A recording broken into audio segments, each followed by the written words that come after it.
Hey, all you happy lost souls. The first thing I want to do is thank everybody. The channel's popularity is growing. If you like artifact hunting, rock hounding, gemstone rock identification, original music and poetry, and just cool discussions about sometimes obscure topics, um, this is the place for you. So just subscribe. If you check out the community tab, there's some. I do a lot of my own artwork and prints and stuff like that. There's all kinds of cool merchandise, hoodies, cell phone cases, posters, puzzles. So give that a check. And if you're really, really looking to support the channel, you can do a monthly membership starting at $1.99. There's stuff on there like audiobooks and special videos and early access to some videos and things like that. And as the memberships grow and the channel becomes more popular, there'll be more stuff up on that side. Um, but really, I want to apologize because it's been almost over a month now since I was able to post a video. I've been extremely busy. I work a retail job. That's my one job, so that's really crazy this time of the year with the holidays. And I also have been renovating the rock room over here, and it's going to turn into more of a lab. I got rid of the bed, but you can see we're still in a state of renovation. So where I do a lot of my videos is kind of stuff's everywhere. So until everything gets straightened out, some shelving units are going to be put in here. I'm also getting some better cutting tools because I want to get into the lapidary stuff a little bit. So what this video is mainly going to be about is just to update you guys on what's going on because it's been a while, and also to show you guys some DIY or do-it-yourself techniques to cutting some of these really, really hard stones. And if you follow my channel, most of the hard and rough gemstones I'm finding are in the sapphire corundum category. We have some orange, yellow, some blue, and dark green sapphire over here. We got some rough sapphire and corundum form still. And I just brought out a few of these pieces just to show you what polishing does. So this is completely unpolished piece of yellow sapphire. You can see that natural faceting, very boxy looking. And with your hardness detectors, which I have all kinds of them over here, you can get a good read. These things are about 15 or 20 bucks online. I just bought a bunch of variations of the cheaper ones just to test them against each other to make sure all my numbers were okay. But this corundum in my area, we have a ton of it, especially in yellow. So you can test it with one of your hardness testers. And if you have three, use three. See if your numbers are all right across the board. It should be several thousand times harder than quartz, but softer than diamond. It should come around 8.5 to 9 on those hardness readers. I have videos on the channel that explain how to use these, especially on bigger stones. And also you can use one of these little tiny Wi-Fi or Bluetooth microscopes that also link to your phone. I have a video up not too long ago about how to use that. But corundum is this stuff here. When you get a light on it, it can be translucent to opaque. It comes in any color under the rainbow. So sapphire's natural color is crystal clear, and when trace metals, iron, different sulfurs, different hematites, magnetites, different types of titanium, when the sapphire is exposed to these trace elements, when it forms, you get other colors. For instance, like your bluish sapphires, your real blue stuff, that's gonna be formed generally when titanium is exposed to the aluminum oxide when the sapphire is forming.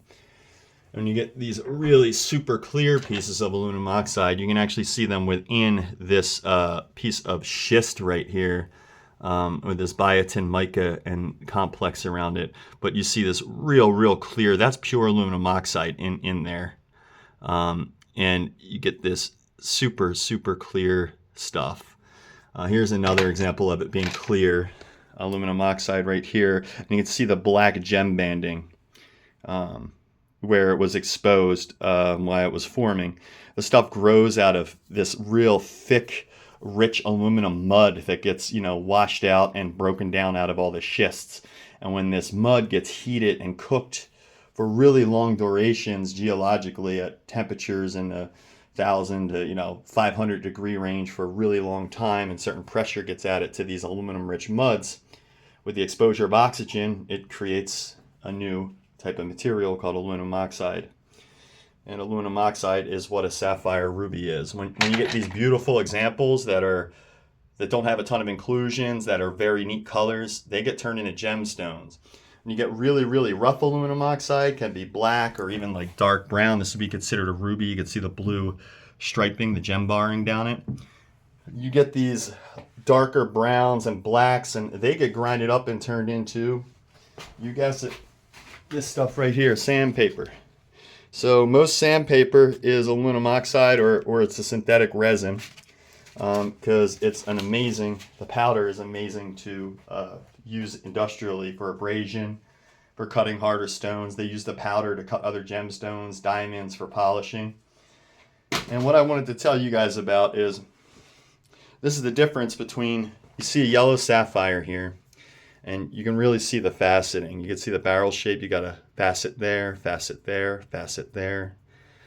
And I'll show you a blue one. You get the same type of faceting. Facet there, facet there, facet there, facet there. You get that barrel-shaped corundum shape going on. This piece right here and this piece right here, these were both polished for over 40 hours by hand. And so is this piece here. This piece looked like this piece and this piece before I polished it.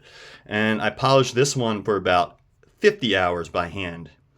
The stuff is so hard that trying to polish it by hand takes a ridiculously long period of time. Here's a ruby polished down by hand, probably about 40 hours of hand polishing. And by hand polishing, what I mean is I do have some power tools that I use for this process as well, but without a faceting machine, without a diamond wheel, you're going to be there for an extremely long period of time shaping and polishing by hand. But it is very possible to do so, because way back in ancient times, and even in some places today, poor areas, they still hand cut and facet really hard stones. You just don't get the same great results, but it can be done. And here is some of the tools that we use if you want to try shaping and cutting some of your stones yourself at home. Now, if you are cutting quartz or schist or way softer materials like agates, all you need to do is get yourself a good rotary tool. They're about $40 to $50. One that plugs in is a lot more powerful, a lot more amps. And you can just use diamond or aluminum oxide cutting tools. They come in all different shapes and sizes. You just use those different types of tools to get the different results that you would like. And these cutting tools, these are diamond tipped ones. You know right away whether you have quartz or if you have sapphire as soon as you start cutting or using a sander. This we use to put the final polish and smooth surface out after we do our hand cutting. And then I use this crazy wool to buff the final surface to get a nice shine on it. The problem with the aluminum oxide is it's so hard, it takes forever to shape. And what I do is, this is aluminum oxide powder, dust. This is the white dust you see from cutting and shaping this stuff will get on everything. And is not soluble in water. So this I usually fill with water and dip my stones in. You want to work on the stones wet. And what I normally start with are a series of diamond files, which are down here. Now you can buy these, they're about $6 for a kit, a set of them, a set of 3. You can get them on Temu. They're actually listed as knife sharpeners, but these are like diamond cheese graters, and they're coated with different abrasion thicknesses and different coarseness of diamond powder on these. And you get these nice and wet with some water, and you can reuse some of your aluminum oxide powder because it's great at abrasion. And what you do is, I usually start with orange, it's the most abrasive, or the yellow, and then I go orange and then blue. They're color coded. So I'll start with the yellow, then I'll go down to the orange, and then to really shine it for the final shaping process, I'll go down to blue. And what you do is, for instance, the stone already has natural facets. So what I do is I just look at the natural facets. I dip the stone in my water and aluminum oxide solution, and I'll just start shaping it on one of these boards first. And this takes a lot of work. That's the initial process that I use to shape them down. I started shaping this one down, and this one has way more time, but you can start seeing the transformation from the polishing and how much clearer they get. And if you were to cut this and professionally use a faceting tool and like a slab saw and create it, you would get way quicker results within seconds versus hours and hours of hand polishing. But hand polishing is very possible. I would start with these diamond, my bad, I dropped that. These diamond graders are the only thing I've had success with at shaping and polishing the aluminum oxide. It's the only thing that'll cut the surface down. You can see all the white powder that's filling up the slots from the aluminum oxide.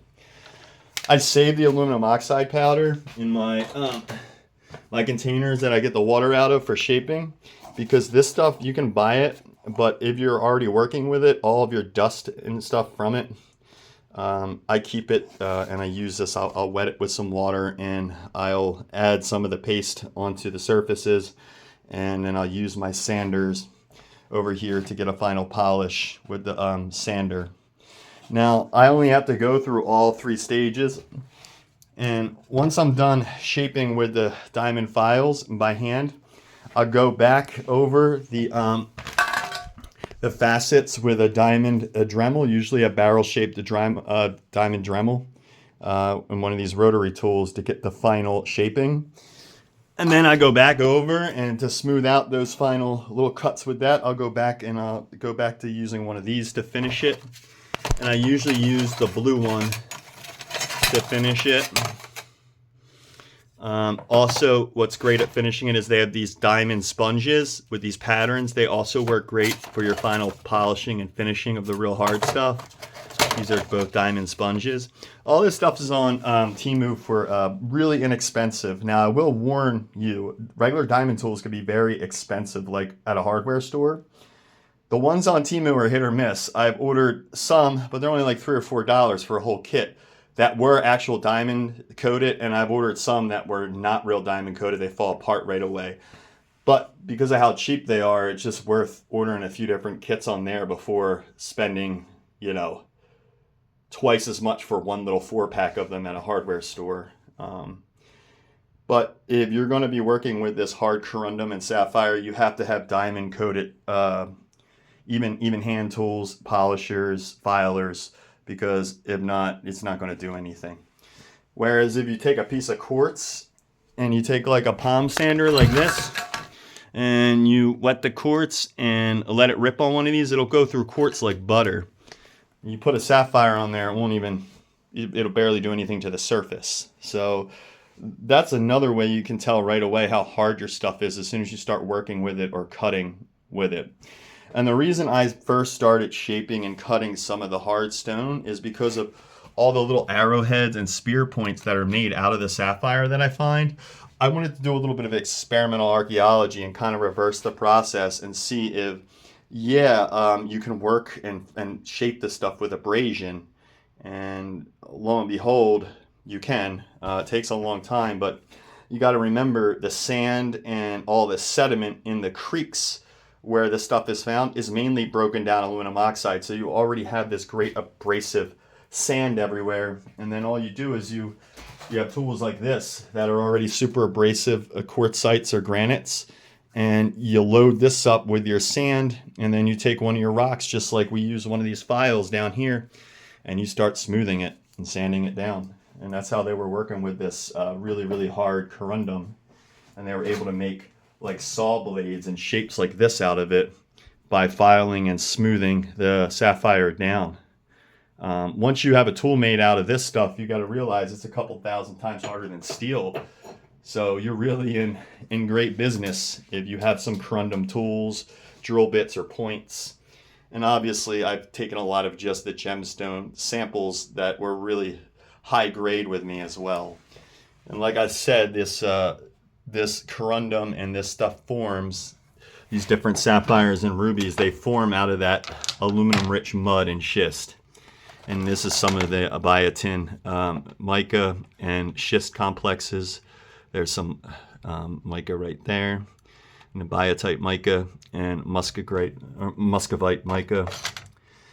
And also you get these beautiful garnets and stuff that'll grow out of the micas and schists as well.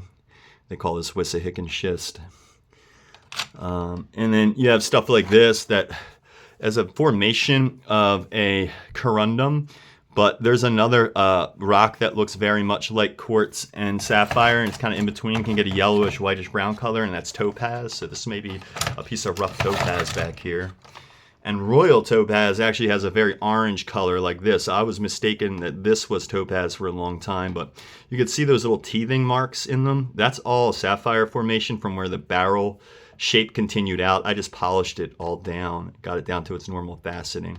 Stuff's also all about 9 on the Mohs scale hardness wise. So this piece, the facets are so sharp on it, and I just kind of enhanced the natural faceting from polishing.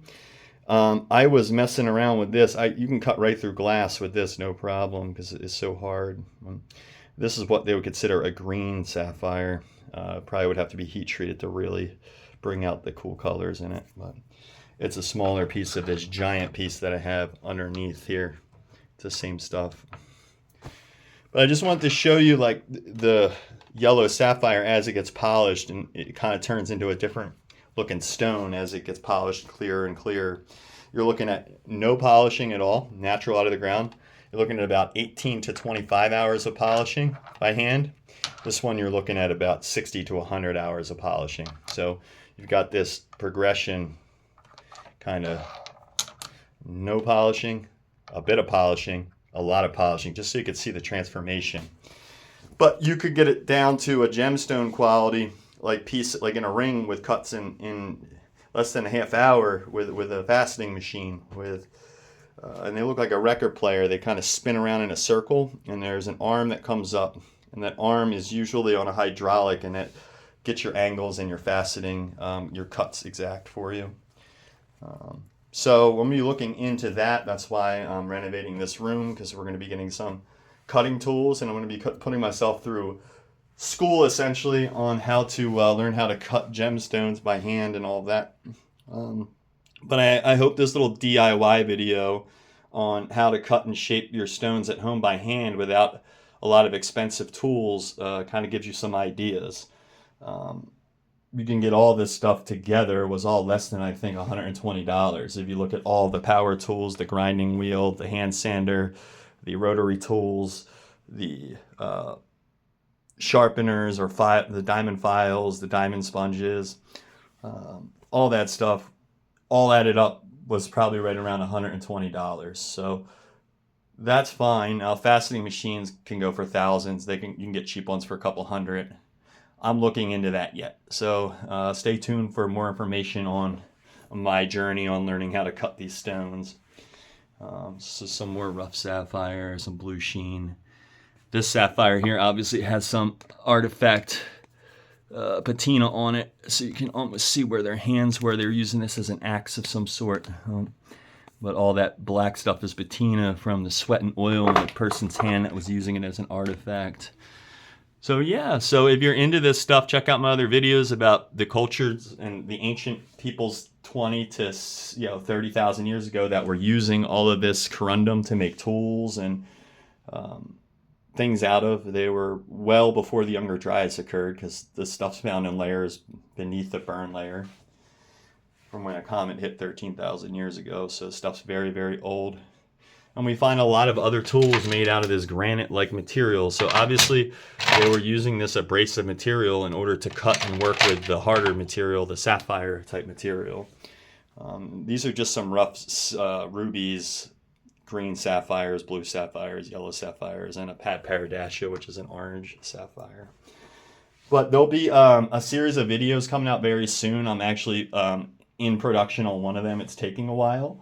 But the new videos are going to go through each one of the creeks and streams that I found a lot of this stuff in, and the Native American place names associated with the creeks and what they mean and what they can tell you. And each video will be focusing on a different creek's Native American place name and the origin of it. I have one coming out called Slow, Dark, Dead Waters. That should be out in a week or so. But I just wanted to give you guys an update and let you know why there hasn't been a ton of content up. This time of the year is very difficult for me as far as finding time and all of that. But please subscribe, stay tuned for some more videos, and thank you all for your support.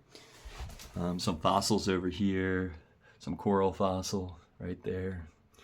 That's a little fish. Sometimes you think they're arrowheads, you see a stem, but it's really the tail. You see the eye, you see the gills, the fin. These were fossilized bones found out the sites that I found a lot of a butchering site. So they left bones behind from a kill along with some tools that I found in the same area. So there's all kinds of videos about all of that. But I have thousands and thousands of tools just packed away in Tupperwares in the closet in this giant this chest of drawers here is all artifacts. And what's going to happen is shelving is going to be put over on this side of the room, and all the stuff's going to be pulled out so you can see it all finally. All thousands and thousands of artifacts I have stowed away in all these drawers and cabinets will be all displayed and in order. So you get to see a real cool setup, my little personal museum that I'm going to share with everybody. Stay tuned for that. It's a lot of work with the time of year and everything, so it might take a little bit of time before we're on to the room being totally set up and all that, but I'll keep you guys posted. Thank you all. Stay happy, stay lost. Please subscribe. Peace.